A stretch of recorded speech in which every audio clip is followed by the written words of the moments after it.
परम वंदनीय संत समाज, सज्जनों एवं देवियों, अभी हम सब लोग बहुत सुंदर विजय पाठ किए और साहेब के द्वारा भजन मैं भी आप लोगों के बीच कुछ देर निवेदन प्रस्तुत है।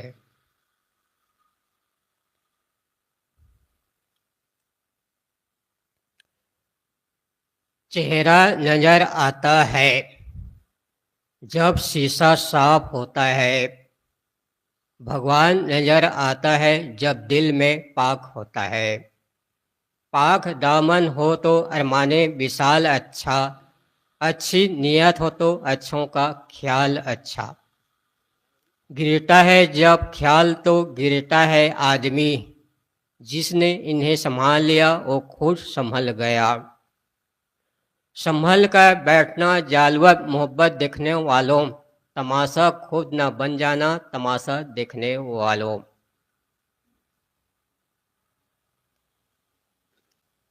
तो आज दूसरा दिन का पहली सत्र प्रारंभ।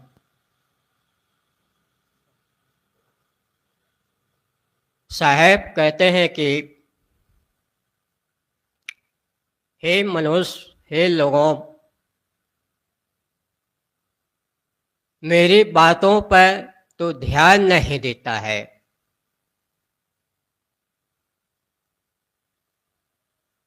जो मार्ग है सुख एवं शांति का रास्ता है, अपने भीतर है, वो कहीं बाहर नहीं। जो हमारा ध्यान है, लक्ष्य है, वो कहीं बाहर है। तो कैसे मिले? जैसे कि वस्तु कहीं अंतो हो और हम ढूंढे तो वो मिले कहाँ? नहीं। जैसे कि कोई भी वस्तु या सामान कमरे के अंदर है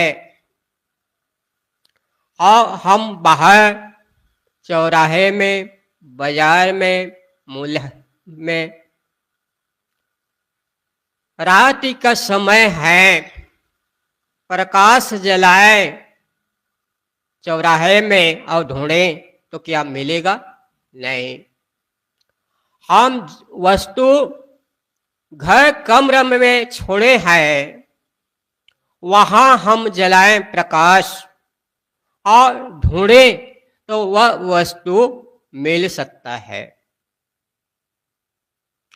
ठीक इसी प्रकार से जो सुख है, शांति है, आत्म अनुभव है, दृष्टा भाव है, स्वरूप स्थिति दशा है, वो कहीं बाहर नहीं है, अपने भीतर में है। केवल तथ्य यह है कि हम अपने को समझें, समझ पर निर्भर करता है। जैसे आप लोगों के बीच अभी मैंने पुनः कहा कि चेहरा नजर आता है जब शीशा साफ होता है, भगवान नजर आता है जब दिल में पाक होता है। हमारा चेहरा है, सौंदर्य है, तभी दिखाई देगा जैसे कि तालाब का पानी तरंग ना हो, चंचल ना हो, स्थिर हो, शांत हो, और साथ ही साथ पानी साफ हो तो हमारा चेहरा दिखाई देता है। या तो ऐना एवं दर्पण हो, उसमें गंदा हो तो स्पष्ट रूप में चेहरा दिखाई नहीं देता है। इसीलिए हमारे महापुरुष कहते हैं कि चेहरा नजर आता है जब शीशा साफ होता है। शीशा है, ऐना है, दर्पण है, साफ सुथरा है तो हमारा चेहरा दिखाई देता है। हमारे शरीर पर कहीं दाग है, उसको हम धो सकते हैं, पोंछ सकते हैं, कपड़े से, साबुन से साफ कर सकते हैं। ठीक इसी प्रकार से जो हमारा मन है, इंद्रियां हैं,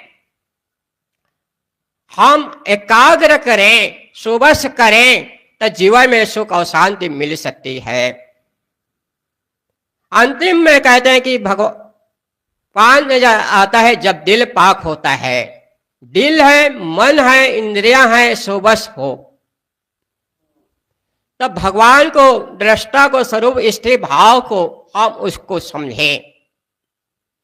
उदाहरण के माध्यम से अभी मैंने पुनः आप लोगों ने भी कहा कि जैसे कि जो वस्तु कहीं हो कमरा में और बाहर में, मुलाहे में, चौराहे में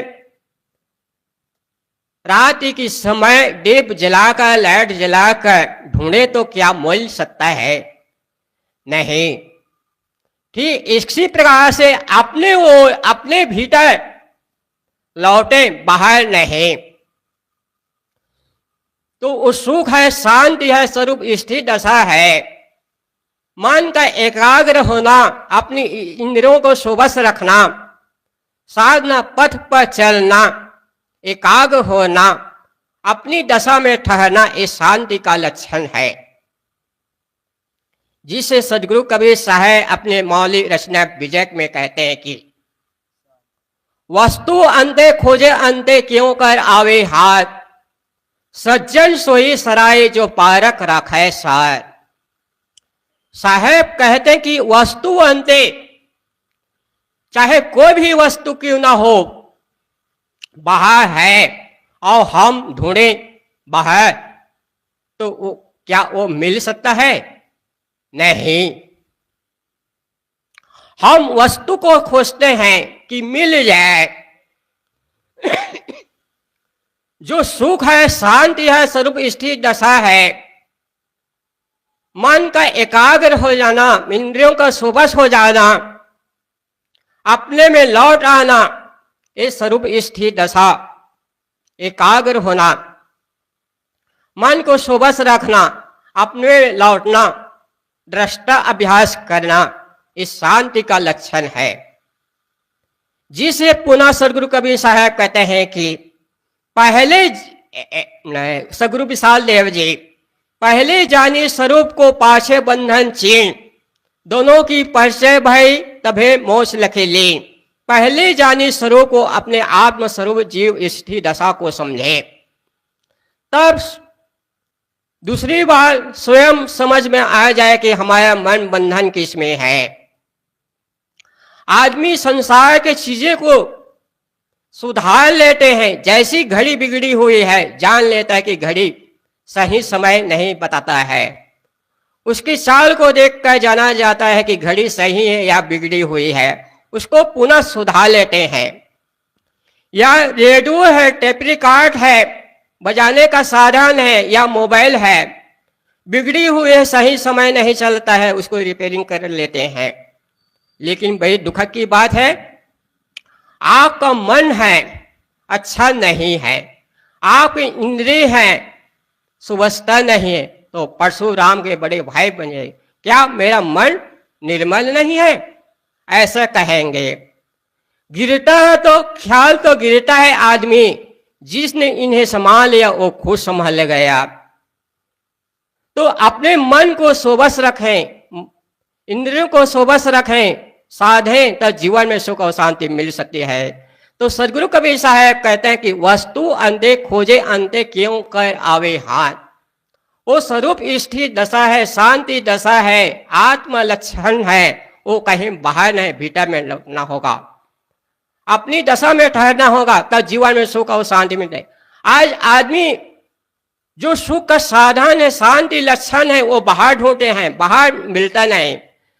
बाहर से तो सारी चीजें मिल जाती है, लेकिन जो सुख शांति स्वरूप स्थिर दशा है, अपने भीतर में लौटना होगा, तब सुख और शांति मिलेगी। तो सदगुरु कबीर साहब कहते हैं कि वस्तु अंते खोजे अंते क्यों कब आवे हाथ। हाथ में तभी लग सकता है, मिल सकता है, अपनी ओर लौटे, अपने को समझे। जैसे किसी संत ने आपसे पूछे कि आप कौन हैं, तो आप कहेंगी कि मैं मास्टर हूं। साहब ये नहीं पूछते हैं कि आप किस पद में हैं, कि आप अपने पद को मास्टर को बताते हैं या डॉक्टर को बताते हैं या किसी डिग्री नौकरी को बताते हैं, ये नहीं पूछते। आप कौन हैं? जो जानने वाला है भीतर उसको समझे, तो वो वस्तु सही मिल सकती है। तो सदगुरु कबीर साहब कहते हैं कि वस्तु अंते खोजे अंते क्यों कर आवे हाथ, सज्जन सोई सराय जो पारक राखे साथ। पारक यथा विवेक विचार निरख परख, जैसे कि सोना है, जौहरी तुरंत परख लेता है ये सोना है या पीतल है। ठीक इसी प्रकार से हमें निरख और परख होना चाहिए कि सचमुच सोना है या पीतल है, निरख परख कर लेता है। ठीक इसी प्रकार से जड़ क्या है, चेतन क्या है, स्व क्या है, पर क्या है, इसका यथाबोध संतों के बीच होती है। तो सदगुरु कबीर साहब कहते हैं कि वस्तु अंते खोजे अंते क्यों कर हावे आवे हाथ, सज्जन सोई सराय जो पारक राखे साथ। पारक विवेक विचार तभी ठहर सकता है, अपने मन को सुबस रहे। जिंदगी में जिंदगी का राज पाना चाहिए, मन इंद्रियों को सुबस रखना चाहिए, असाध्य का त्याग करना चाहिए, अपने को जानकर मस्त रहना चाहिए। वो क्या करेगा किसी और सैदा होकर, जो अपने को न समझा कभी अपना होकर। हम अपने आप को समझें, अपने मन को सुबस रखें, अपनी इंद्रियों को सुबस रखें, तो अपने स्वरूप स्थिति शांति दशा लक्ष्य को हम समझ सकते हैं। जिसे सदगुरु विशाल जी कहते हैं कि पहले जानी स्वरूप को पाछे बंधन चीन, दोनों की परिचय भई तभी मोक्ष लखे लीन।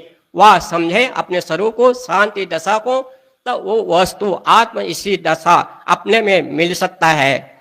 घड़ी को देखो तो चलती चली जाती है, पर भय मिलती नहीं, मचलती चली जाती है। लोग कहते हैं कि समय गुजरता नहीं, हम कहते हैं कि जिंदगी गुजर जाती है। ऐसे खाने कमाने जीवन में गुजर जाता है, लेकिन अपने लक्ष्य है, शांति है, वो अपने में मिले ठहरे तब मिल सकते हैं। बस इन्हें सब अपने पानी बिराने बोले सदगुरुदेव की जय।